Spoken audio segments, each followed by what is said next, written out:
Hi guys, स्वागत है आपका एक और नई वीडियो में। तो फिर से हम लोग आ चुके हैं बहुत सारी इंपॉर्टेंट न्यूज़ के साथ, जिसमें कि एक बहुत तड़कती भड़कती खबर निकल के आ रही है कि भाई क्या मुंबई इंडियंस और चेन्नई सुपर किंग्स किसी ट्रेड डील में इन्वॉल्व हैं या फिर नहीं। तो हम लोग देखेंगे भाई क्या इसमें सच्चाई है या फिर मतलब ये रूमर्स है, मतलब सब कुछ हम लोग इसमें देखने वाले हैं। क्योंकि पैनिक क्रिएट हो चुका है मुझे लगता है चेन्नई फैन बेस के बीच में, क्योंकि जब अंबानी जी किसी डील में कूदते हैं तो आपको पता है कि भाई वो 100 करोड़ रुपए भी फेंक के मुंह पे मार सकते हैं। अगर आपको पता है कि मैं किस डील की बात कर रहा हूँ तो कमेंट करके जरूर बताना।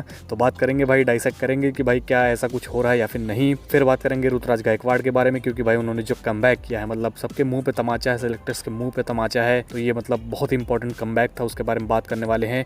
और इसमें कुछ अलग भी किया है ऋतुराज गायकवाड़ ने, तो पूरी बैटिंग हम लोग एनालाइज करने वाले हैं। तो इस पार्ट को जरूर मत मिस करिएगा, बहुत इंपॉर्टेंट पार्ट ये होने वाला है। फिर बात करेंगे थोड़ी छोटी मोटी अपडेट्स के बारे में, और बात करने वाला भाई संजू सैमसन के बारे में, क्योंकि उनकी तरफ से बहुत बड़ी अपडेट निकल के आई है, जिसके बारे में डिस्कस करना काफी इंपॉर्टेंट हो जाता है, क्योंकि वो हमसे भी रिलेटेड हो सकता है। चलिए फिर पूरी वीडियो जरूर देखिएगा, आपको मजा आने वाला है। लेकिन उससे पहले भाई चैनल जरूर सब्सक्राइब कर दीजिएगा और वीडियो को जरूर लाइक कर दीजिएगा अगर आपको वीडियो अच्छी लगे तो। मेहनत हम लोग कर रहे हैं भाई, अप्रिशिएट आप कर सकते हैं ये दोनों चीजें करके, तो प्लीज ये दो काम कर दीजिएगा। और हाँ, टेलीग्राम ज्वाइन करना मत भूलना, आपको डिस्क्रिप्शन में लिंक मिल जाएगा, वहाँ से आप ज्वाइन कर सकते हैं। सबसे पहले आपको अपडेट्स वहाँ पे मिल जाते हैं, तो देरी मत करिए, जाइए ज्वाइन कर लीजिए, डिस्क्रिप्शन में आपको लिंक मिल जाएगा। और ऑप्शन का फॉर्म अगर आपको अभी भी भरना तो डिस्क्रिप्शन में उसका भी लिंक है, और डिस्कॉर्ड का भी लिंक डिस्क्रिप्शन में ही है। तो ये सारी चीजें आप डिस्क्रिप्शन में जाके कर सकते हैं वीडियो देखने के बाद। चलिए फिर फाइनली अब इस वीडियो को शुरू कर लेते हैं। सबसे पहले तो हम लोग बात करने वाले हैं संजू सैमसन के बारे में। तो जैसा कि मैं पता कि भाई पुरानी खबरें तो बहुत आई थी कि चेन्नई सुपर किंग्स इंटरेस्टेड है, केकेआर इंटरेस्टेड है, मुंबई की भी खबरें निकल के आई थी।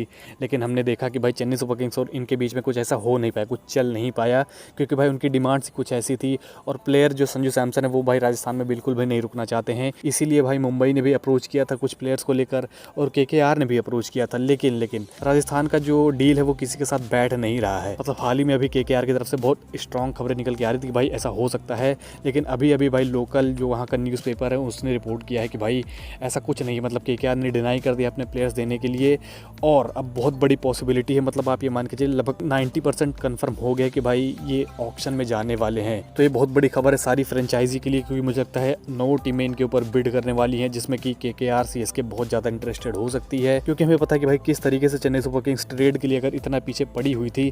तो आपको क्या लगता है कि भाई जब ये ऑक्शन में आएंगे तो क्या वो हाथ पे हाथ धरे बैठे रहेंगे? मुझे नहीं लगता है कि भाई ऐसा कुछ होने वाला है। ये 100% भाई इनके ऊपर बहुत पैसा लगाने के लिए तैयार हैं, और लगाएंगे भी, बिड भी करेंगे, तो मज़ा आने वाला है भाई। बिडिंग वॉर होने वाला है संजू सैमसन को लेकर।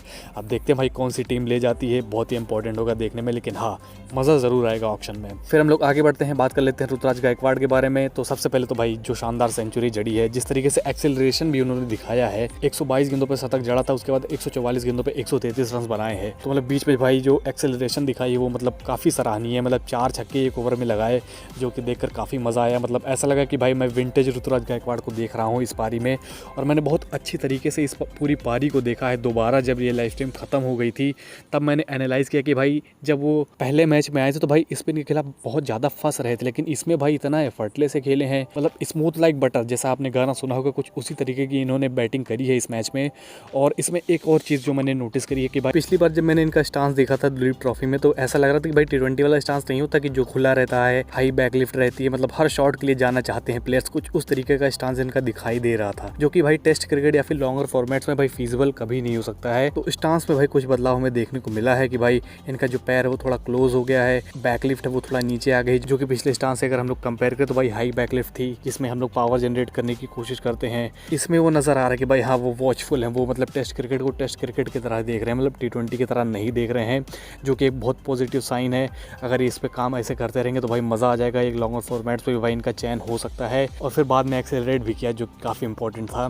तो ये देखकर मुझे काफ़ी मज़ा आया कि भाई ऋतुराज गायकवाड़ ने थोड़ा अपने स्टांस के ऊपर काम किया है, और उसका फल हमें दिखाई दे रहा है कि भाई एक शानदार शतक उन्होंने जड़ा है। और ये ऐसे ही करते रहेंगे तो भाई जो सेलेक्टर्स है भाई वो भी सोचने पे मजबूर हो जाएंगे कि भाई कैसे ना सेलेक्ट करें ऋतुराज गायकवाड़ को। हालांकि पॉलिटिक्स इसमें बहुत बड़ा रोल प्ले करती है, लेकिन ऐसे अगर परफॉर्मेंस करते रहेंगे तो भाई सेलेक्टर्स को भी सोचना पड़ेगा एक बार के लिए कि भाई हाँ, इनको रखना चाहिए हमारी टीम में। और ऋतुराज गायकवाड़ की ये इनिंग देखकर आप कितने एक्साइटेड हुए, आप कितने खुश हुए, ये प्लीज़ कमेंट सेक्शन में बताइए। और मुझे तो भाई बहुत अच्छी फीलिंग आई कि भाई ऋतुराज गायकवाड़ फॉर्म में आ गए, और ऐसे ही कंटिन्यू करते रहे, बस यही हम लोग होप करते हैं। तो चलिए फिर हम लोग आगे बढ़ते हैं और बात कर लेते हैं जो बहुत बड़ी खबर निकल के आ रही है। सबके दिलों में ये सवाल है कि भाई क्या ये ट्रेड डील होगी या फिर नहीं, क्योंकि मुंबई इंडियंस और चेन्नई सुपर किंग्स की खबरें निकल के आ गई कि भाई वो प्लेयर ट्रेड डील में इन्वॉल्व हैं। अब उसमें कौन कौन से प्लेयर्स इन्वॉल्व हैं? कोई कह रहा है ब्रेविस, कोई कह रहा है भाई दीपक चहर को वो लोग देंगे और अश्विन और मात्रे को ले लेंगे। कुछ ऐसी खबरें निकल के आ रही है, मतलब इन्हीं प्लेयर्स के अराउंड ये रूमर्स है वो मतलब चल रहा है। तो अब हम लोग देखने वाले कि भाई ऐसा क्या हो भी रहा है या फिर सिर्फ ये रूमर है। तो सबसे पहली बात तो भाई आयुष मात्रे अनटचेबल हैं, डेवॉल्ट ब्रेविस अनटचेबल हैं। अश्विन का अगर होता, सिर्फ अश्विन का होता तो मैं मान भी सकता था,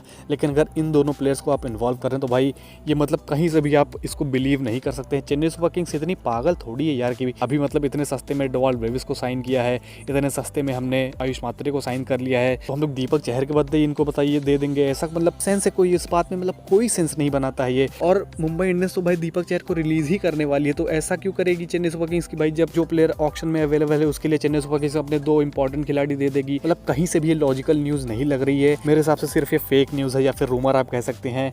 ऐसा कुछ होने वाला है नहीं भाई, अगर आप लॉजिकली देखें। मतलब आपको क्या लगता है कि भाई दीपक चहर के बदले आयुष मात्रे को दे देंगे? कहीं से ये सेंस नहीं बनाती है, ये बात मैं बार बार कह ही रहा हूँ। और दीपक चहर जैसे कि मैंने बताया अभी कि भाई ऑक्शन में अगर आने ही वाले तो भाई उसको ऑक्शन में टारगेट कर लेंगे भाई, 5-6 करोड़ में तो मिल ही जाएगा, तो भाई उसको हम लोग ट्रेड क्यों करके लाएं? मतलब अगर ऐसा ही करना होता तो हम लोग संजू के साथ ना कर लेते भाई, अगर अपने अच्छे प्लेयर से देने होते तो। मतलब ये कहीं से सेंस नहीं बनाती है बात। और ये न्यूज़ निकल के कहाँ से आ रही है वो भी मैं आपको बताना चाहता हूँ। तो भाई आईपीएल का सीजन जब एंड हुआ था तो भाई धोनी ने एक इंटरव्यू दिया था, उसमें बताया था कि भाई हमें सीम बॉलर्स की ज़रूरत है जो कि पावर प्ले में बॉलिंग कर सकते हैं। तो उसी न्यूज़ का एडवांटेज लेके भाई ये खबरें निकाली जा रही हैं कि भाई सीएसके को पावर प्ले बॉलिंग की ज़रूरत है, तो भाई Deepak Chahar is a perfect choice. कुछ उसी डायरेक्शन में ये न्यूज़ जा रही है, वहीं से इसको जोड़ा जा रहा है। और इसको और विश्वसनीय बनाने के लिए भाई ऐसी खबरें निकल के आ रही है कि भाई रोहित शर्मा इनको चाह रहे हैं। तो आपको जैसे कि पता है कि भाई आयुष मात्रे रोहित शर्मा के फ़ैन हैं, तो भाई फैंस वैसे ही विश्वास कर लेंगे भाई रोहित शर्मा अगर चाह रहे हैं भाई वो उनके फ़ैन भी, तो हो सकता है कि भाई ऐसी कुछ सच्चाई हो इसमें। और फिर खलील अहमद की जो आप ये स्टोरी देख रहे हैं भाई, इसकी वजह से तो भाई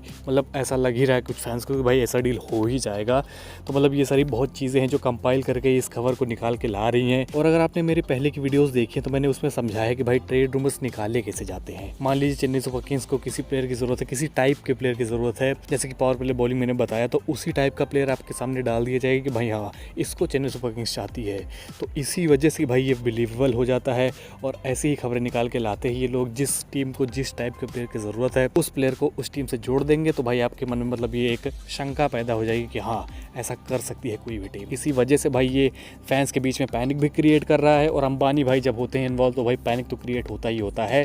लेकिन आप मेरी बात मानिए, इसमें सच्चाई नहीं है, ये बिल्कुल फेक न्यूज़ है, इस पर विश्वास मत करिए। कोई भी न्यूज़ दे रहा है उसको बताइए कि भाई फेक न्यूज़ क्यों फैला रहे हो। तो भाई मेरा आखिरी में यही कहना है। फिर हम लोग बात कर लेते हैं थोड़ी सी सैम करन के बारे में। तो जैसे कि मैंने पिछली वीडियोस में बताया कि भाई वो रिटेन होना डिजर्व करते हैं, लेकिन किसी ने अगर नहीं देखा है तो भाई उनकी नई एक पारी निकल के आ चुकी है 13 गेंदों पर 27 रन दी 100 में। और ये सारी पारी आप देख सकते हैं पिछली जो उनकी दी 100 में आई है। तो ये सारी चीज़ें आपको देखनी होंगी कि भाई Sam Curran is an asset, भाई उनको रहना ही चाहिए भाई चेन्नई सुपर किंग्स में। क्योंकि भाई बहुत सारे ऐसे फैंस हैं जो नहीं चाहते हैं सैम करन रिटेन हो।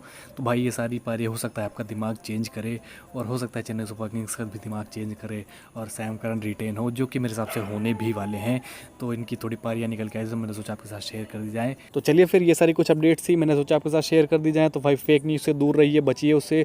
और मेरा आपसे एक सवाल है भाई, ये बहुत इंपॉर्टेंट सवाल है, क्या आप अपनी टीम में संजू सैमसन को देखना चाहेंगे, क्या ग्रीन को देखना चाहेंगे? मतलब इसको अच्छे से सोचिएगा, एनालाइज करिएगा कि किसके को किस चीज़ की ज़रूरत है, तब इसका जवाब दीजिएगा। तो भाई आप बताइए कि भाई संजू और ग्रीन, ये कमेंट सेक्शन में बताइए आप। तो चलिए फिर इस वीडियो को वहीं पे ख़त्म करते हैं। होपफुली आपको मज़ा आया होगा, और अगर मज़ा आया तो प्लीज़ भाई सब्सक्राइब करना मत भूलना और वीडियो को लाइक करना मत भूलना। टेलीग्राम ज्वाइन करना मत भूलना, उसको आपको डिस्क्रिप्शन लिंक में दे दूंगा। बहुत इंपॉर्टेंट खबरें वहाँ पे निकल के आती हैं, फैंस आपस में बातें भी करते हैं, तो प्लीज़ जाइए ज्वाइन करिए। और हाँ भाई, कल इंटरनेशनल डॉग डे था तो मैं विश करना भूल गया था। आप सोच सकते हैं मैं किसके लिए ये बातें कर रहा हूँ। अगर आप समझ गए हैं मेरा इशारा तो प्लीज़ भाई ये भी कमेंट सेक्शन में लिख दीजिएगा, और ऐसा लिख दीजिएगा #इंटरनेशनल डॉग डे और जिसकी मैं बात कर रहा हूँ। तो चलिए फिर इस वीडियो को यहीं पे ख़त्म करते हैं, मिलते हैं आपसे अगली वीडियो में, तब तक के लिए बाय।